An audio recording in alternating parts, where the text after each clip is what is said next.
Hello? Hello? Yeah, this door's not opening, is it? Well, I guess I'll just have to wait until 6 Hey! You! Want to hear me talk about my latest hyperfixation? Five Nights at Freddy's is a 2014... Oh, quit the spiel! You know about FNAF! If you've been on the internet for the past 11 years, Jesus, you've either heard of or played Five Nights at Freddy's. The indie game that popularized the mascot horror genre of video games and exploded in popularity due to its insane amount of YouTube coverage. From Let's Plays to theory craftings, everyone wanted a piece of FNUF, and there was no one better known for their FNAF content than the Living Tombstone, an electronic music duo formed in 2011 by Yoav Lando and Sam Haft. They started their YouTube journey making My Little Pony remixes. That's where Discord came from, if you didn't know. Before, on August 31st, 2014, when they dropped the thing that they are most known for, the Five Nights at Freddy's 1 song. And this song was a huge contributing factor to FNAF's success at the time, mainly due to it being released a mere 23 days after the game was. Using internet archives, we can still see that it got around 13 million views in the first 3 months of it being released, which is pretty insane for early YouTube.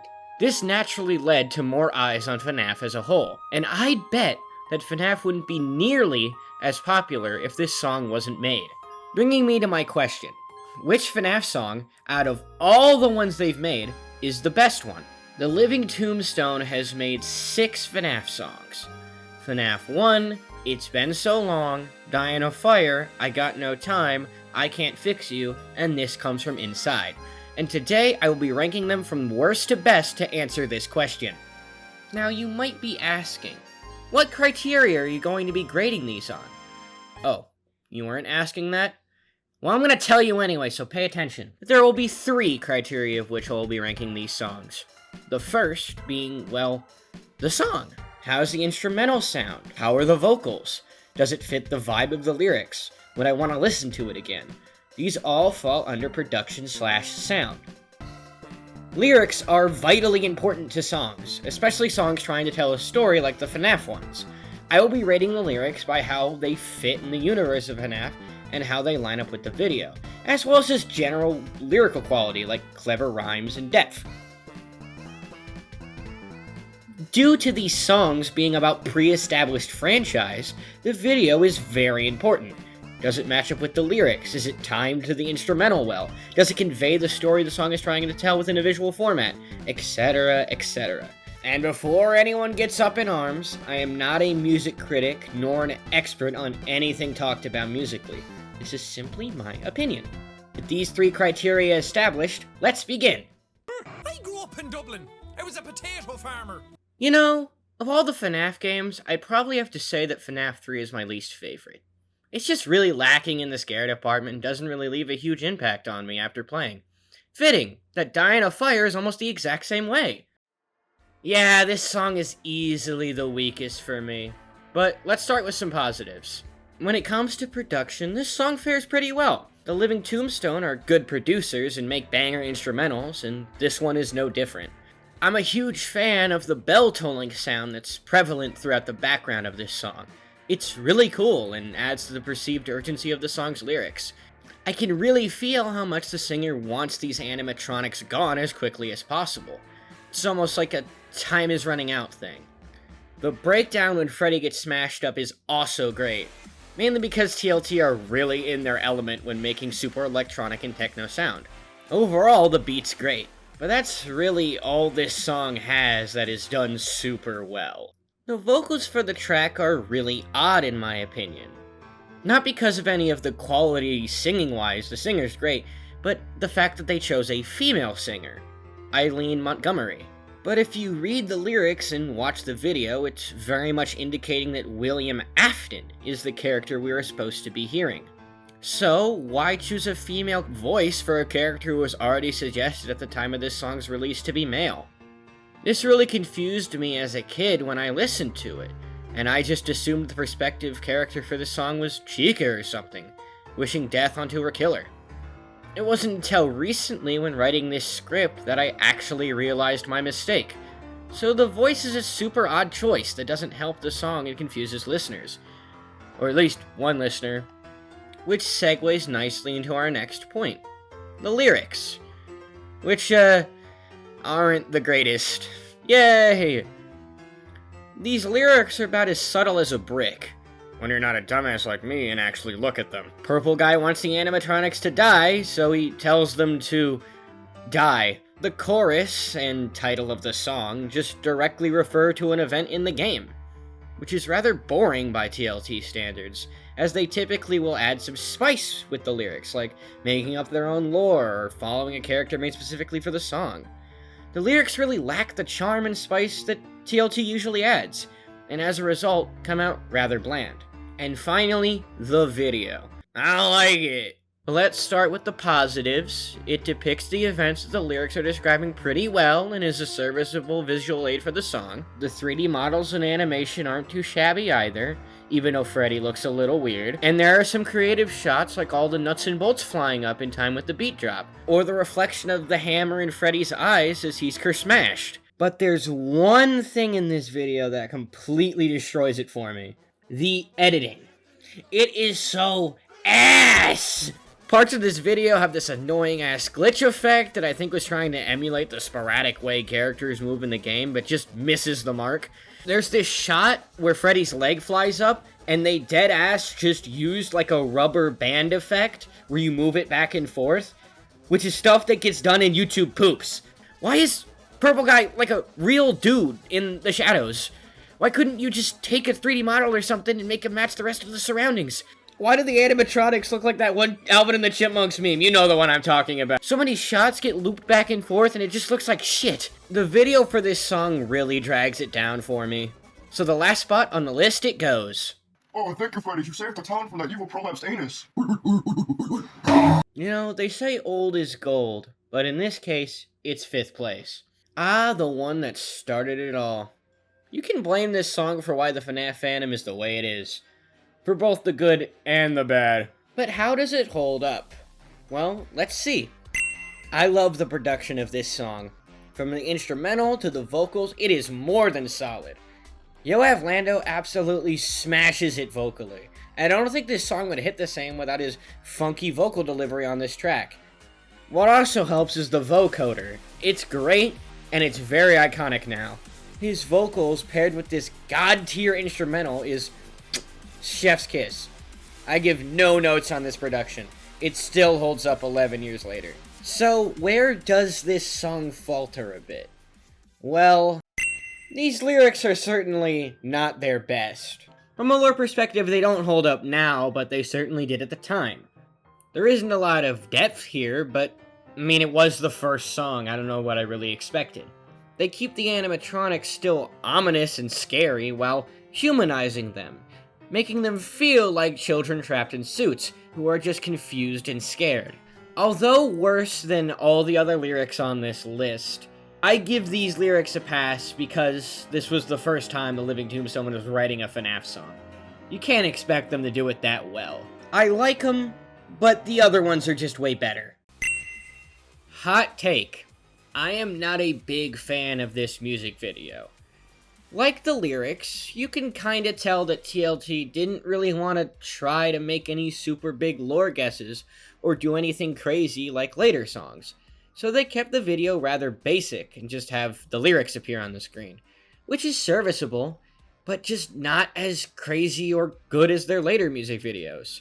As much as I ragged on the Die in a Fire music video, at least it tried something new. This one is really inoffensive and kind of bland. That, paired with this weird pulse beating effect that's throughout the entire video, don't make this video that fun to watch. But it isn't all just negatives. I actually really like the ending of the video. The power meter being synced to the amount of seconds left in the song is a really cool detail, and I don't think the jump scare at the end is half bad. Overall, the ending is just a fun homage to the first game's power-out sequence. Don't get me wrong, the FNAF 1 song is still really good. It just gets outclassed and outdone by almost every other song in the Living Tombstone catalog. And speaking of those other songs, let's get to the next one. What's the Wi-Fi password? Now, the top two for me were pretty easy to select. So it was really a toss-up between this song and another one for numbers 3 and 4 for me. But after some careful comparison, I Got No Time was put at the 4th spot. But it's like comparing a 9 out of 10 to a 9.5 out of 10. It's still close between number 3 and this one. So let's go over why. The production on this song is fire. Like, genuinely amazing instrumental cooked up by TLT. There's so many little musical tidbits in there, like the inclusion of a FNAF 1 leitmotif.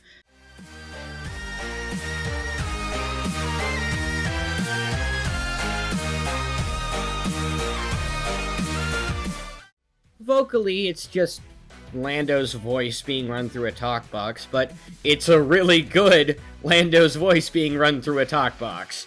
It isn't a super iconic vocal track, but it's still really good. I'm going to put this as nicely as possible. Some of these lyrics make no sense. This song is supposed to be through the perspective of the FNAF 4 child. Ethan, I think? I don't know. And it's him surviving through the night and being scared of the nightmare animatronics. Throughout the entire FNAF 4 game, he's shown to be this little scared kid who cries a lot. So it feels weirdly out of character despite him not having a ton to talk about things like having an urge to kill because no one's listening to him. There's also the fact that the lyrics are now outdated with the lore due to the nightmare animatronics not even being real and just meant to keep Ethan in his room under close surveillance by William. So lyrics on this are pretty meh. I am rather disappointed by this music video. Especially considering the last two songs put together these cool animated music videos that show what the song is talking about super well. This music video is more similar to the FNAF 1 music video, which is just a looping gif of The Office with the lyrics on the screen. It's a similar thing here. What extra sucks is that there are some really cool parts of this music video, like the light show and the part where the hours go up, and that potential really just drags the entire thing down for me. I would even go as far to say this is the most boring music video in the entire catalog. Because at least the FNAF 1 song, which is the closest comparison to it, has the excuse of being the first one, so not having much to work with or reference. Overall, this song is pretty good, so it goes at the number 4 spot. It just sadly got beat out by I Will Make You Proud, Dad. I know this might be controversial because people love I Got No Time, but I think I Can't Fix You is just barely better. Because it is slightly better in basically every way. Let's get into why, shall we? I Can't Fix You's production is amazing and has rightfully become pretty iconic over the years, used in all kinds of edits and other games completely unrelated to FNAF. The main one I think about being that Roblox Squid Game Ink game, especially the Glockenspiel segment 2 minutes and 35 seconds into the track. That part is very good and very famous now.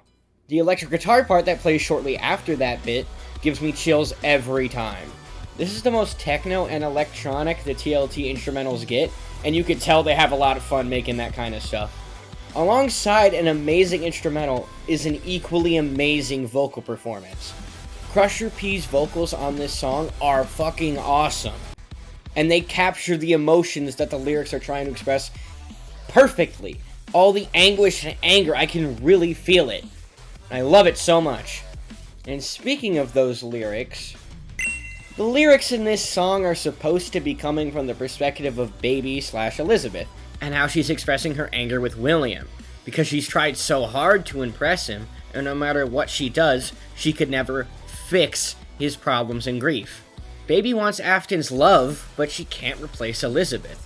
These lyrics are really good at getting their point across while still being well written and subtle. There are these bits of wordplay that reference things like the controlled shocks and the scooper, bringing the game into the lyrics in a fun and creative way. Overall, these lyrics are pretty amazing, and don't really fall into the same traps as something like I Got No Time or Die in a Fire. This music video is genuinely flames, pun entirely intended. The animation is a joy to look at, and Pedro Calvo does an amazing job. He's the main guy behind a lot of the music videos for TLT, and fun fact, his silhouette plays William Afton in the Die in a Fire music video, which he also animated. He's really cool. You can just ignore me shitting on the music video. I didn't do. My only issue is the music video doesn't really represent the lyrics all too well, as it revolves entirely around the animatronics ripping themselves apart to make Ennard. But any negatives get cancelled out by my favorite part of this video, the fake out. Take a gander at this YouTube thumbnail. It looks a lot like the mascot horror cutesy stuff we get nowadays, and the first 10 seconds of the music video back up this vibe, being really cutesy and having these chibi designs for the animatronics. And boom! The music video glitches out and reveals the probably darkest art style and tone for any of the music videos so far on this list. This fake out is amazing for one main reason. This video had the longest gap between its release and the game release that coincided with it. This gave people time to figure out the game and theorize. So when a person who has knowledge of the dark tone of the game's story and watch this video are greeted by this, it'll throw them for a loop, making the fake out super duper effective. I Can't Fix You is amazing across the board, and it somehow is only third best. So let's look at the final two. What the hell? Purple guy! Now, if you are aware of internet culture, you likely have noticed a certain song that hasn't been included about a certain man behind the slaughter. Yep, it's time for probably the most iconic FNAF song besides the original, a ballad by a depressed mother grieving the loss of her child. Yeah, really nice subject to make into a meme, guys. Great work. Let's just get this started. The instrumental this time around is special, as it's really the first time the Living Tombstone have tried to slow it down a bit. There's this angelic choir and simplistic piano to start us off, before transitioning into a more simplistic drums and synth. And as the song goes on, it evolves into a musical mental breakdown, corresponding with the mother's emotional state. And then we get the now infamous man behind the slaughter drop in the song, which is so good, it's got me like...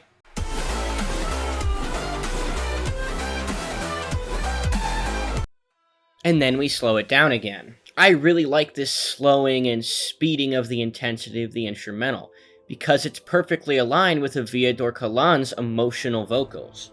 She is the pulse of this song's production, with amazing delivery and cadence. The line where she talks about her child's sweet little eyes is especially well delivered. I can perfectly buy that she is legitimately in mourning. Overall, perfect production. The lyrics this time are the first really exceptional ones. The concept is something I already really enjoy, as we are covering something that doesn't get super talked about in the FNAF lore. A parent's reaction to their child dying. There are so many dead kids in this series. It's a shock we've never gotten to see a parent grieve over, probably the most heartbreaking news you could get as a parent. The most we ever got was William being like, "No, my child got kidnapped. If only I didn't build a child kidnapping robot." So it's really cool to get a different perspective. The lyrics are also very eloquently written, and really feel like a mother spiraling out over the death of her kid. I don't know what I was thinking, leaving my child behind. It's been so long since I last seen my son, lost to this monster. Your sweet little eyes, your little smile is all I remember. All lines that are really, really good. There is the segment about her becoming the puppet, which didn't age well at all because of FNAF 6, but I won't dock any points for that because TLT were really going out on a limb here, and I admired the creativity. This music video is phenomenal. It tells the story of how Purple Guy killed the mother's child through the 8-bit arcade game style that FNAF 2 had in its secret minigames. You know, the ones that you'd get when you died sometimes. It absolutely is the most cohesive music video when it comes to matching the lyrics and the story the song is trying to tell. Everything on the screen here is in service to the beat and the lyrics, so it absolutely gets a point for that. I can't even really knock the choppy animation because that's entirely intentional. Overall, a perfect music video, which is a first for this list. So that was our number 2 for this list. So let's see what takes the top spot. Gregory, Roxy's OnlyFans password is in her room somewhere. Find it, Gregory. Now, through process of elimination, astute viewers should know which song is left. But your big question is, why this one? I am completely unashamed to say that This Comes From Inside is my favorite TLT FNAF song. I love this song. Not just as a FNAF song, it's actually not a very good song in relation to FNAF, but just as a song in general. So let's go over everything here. This song's instrumental is wondrous. The entire song gives off this FNAF is ending and this is our last song vibe that I just love, and the instrumental helps that tone immensely. It's so nostalgic and almost melancholic at points. The breakdown at 1 minute and 48 seconds especially feels like a moment of heartbreak and loss. The vocals on this track are amazing, using a lot of old FNAF vocals, including the one used in the original FNAF 1 song, all those years ago. Overall, the production and sound is perfect in my opinion, both in storytelling and in just vibes. The lyrics of this song are where it gets interesting, as when looking closely at it, you begin to realize that this song isn't about Five Nights at Freddy's at all. It's about the Flanderization of the Five Nights at Freddy's franchise. What originally started as an atmospheric, revolutionary indie game with some frankly terrifying scares has slowly devolved into kitty slop. And nothing more perfectly represents that than the exact game this song is supposed to be based on. Security Breach was a buggy and frankly terrible game on launch, and was a really big blunder for the FNAF games. And TLT is criticizing Steelwool and modern FNAF as a whole for these blunders. Let's go over some specific lyrics so you can get my idea.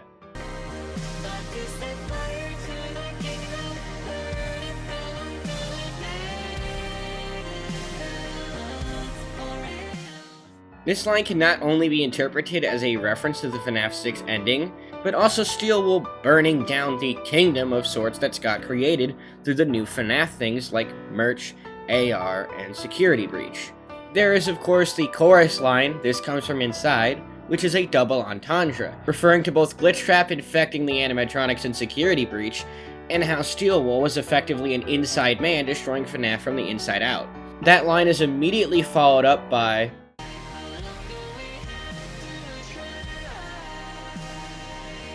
I interpret that line as TLT asking Steelwool to get their act together, or the franchise they've been trusted with maintaining will die. Then we get the most damning evidence for this interpretation being true, and my single-handedly favorite scene in any of these songs, Freddy's verse. Which, fuck it, I'll just play it, copyright be damned.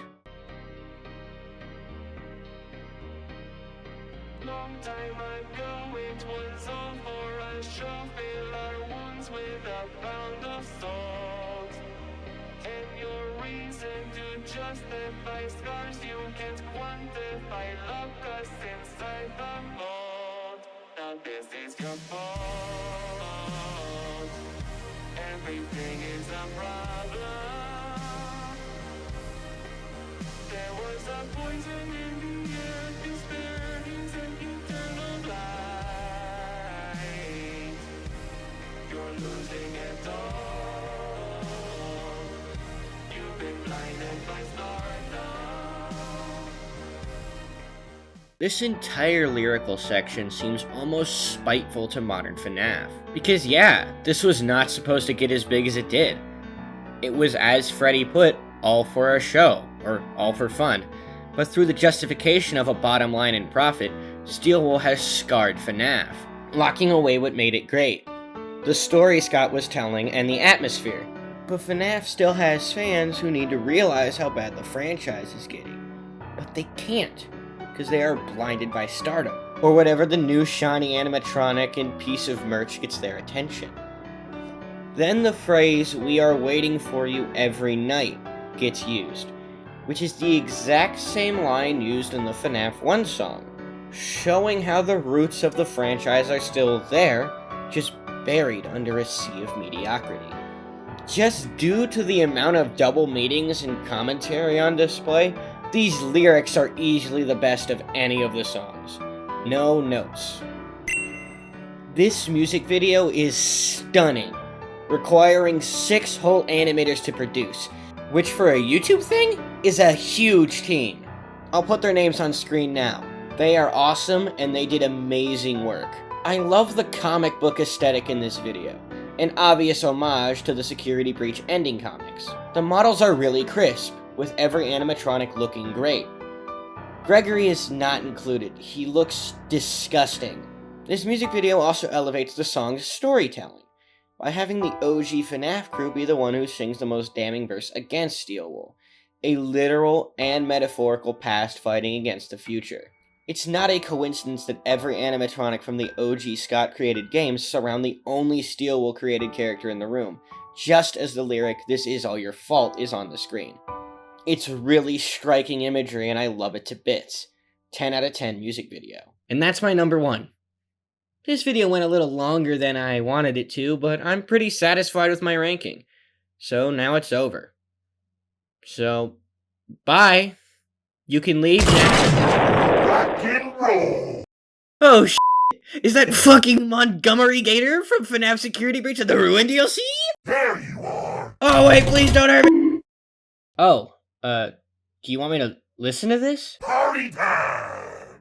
Okay. Later. So I might have to revise my list a bit. Holy shit! I did not expect to like this song so much. Who knew the funny gator would drop genuine heat?